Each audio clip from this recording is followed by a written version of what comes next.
Bonjour à tous et bienvenue dans Orange Gaming, votre rendez-vous pour tout savoir sur l'actualité des jeux vidéo et de l'e-sport. Que s'est-il passé dans la planète gaming cette semaine? On découvre ça ensemble. Le FEJA 2017 a été un succès. On commence avec un sujet local. Le festival de l'électronique et des jeux vidéo d'Abidjan s'est déroulé en novembre 2017 et l'événement a ravi les participants, à commencer par les joueurs. Mais le public a également répondu présent puisque plus de 50 000 personnes se sont rendues au Palais de la Culture d'Abidjan. Une belle réussite pour les organisateurs et un chiffre de bon augure pour l'avenir des jeux vidéo en Côte d'Ivoire. Donald Trump s'attaque aux jeux vidéo.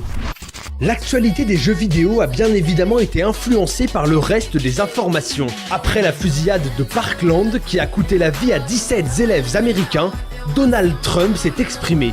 Il a notamment mis en cause les jeux vidéo et leur violence. Nous devons faire quelque chose, peut-être, à propos de ce que les jeunes voient et de la manière dont ils le voient. J'entends de plus en plus de gens dire que le niveau de violence dans les jeux vidéo forme réellement l'esprit des jeunes gens, a déclaré le président américain. Des propos qui lui ont bien sûr attiré les foudres des millions de joueurs à travers le monde.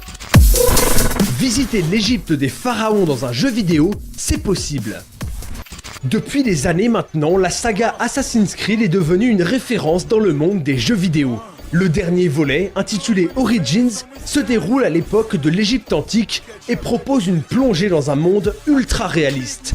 Avec sa dernière mise à jour, le jeu propose désormais une autre fonction, un mode appelé Discovery Tour, dans lequel le joueur peut explorer librement l'Égypte et en apprendre davantage sur cette civilisation. 75 visites guidées virtuelles sont disponibles et c'est un vrai cours d'histoire qui est proposé aux joueurs. Il faut dire que les développeurs d'Assassin's Creed sont connus pour leur travail historique très précis avant de créer les jeux. Ils le disent eux-mêmes, leur but c'est de faire de l'histoire un terrain de jeu.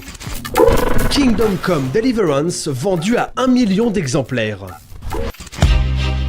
Si l'industrie du jeu vidéo est bien souvent dominée par de grosses productions occidentales, il arrive parfois que d'autres studios tirent leur épingle du jeu. C'est le cas des développeurs tchèques qui ont créé Kingdom Come Deliverance. Leur projet, qui a vu le jour grâce à un financement participatif, c'est de recréer l'atmosphère du Moyen-Âge en Europe de l'Est dans un jeu vidéo. Et si quelques bugs restent encore à corriger, le jeu est déjà un succès. 10 jours après son lancement, 1 million de copies ont déjà été vendues. Une belle histoire qui ne demande qu'à se poursuivre. Le prochain tournoi majeur de Counter-Strike a été annoncé.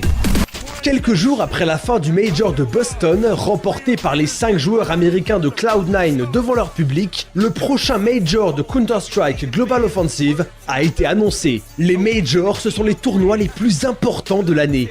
Les 24 meilleures équipes venues du monde entier s'affrontent avec 1 million de dollars à la clé, soit 533 millions de francs CFA. C'est la ville de Londres qui accueillera le prochain tournoi en septembre 2018. A noter que la finale du tournoi de Boston a été suivie par plus d'1 million de spectateurs à travers le monde et a battu des records d'audience.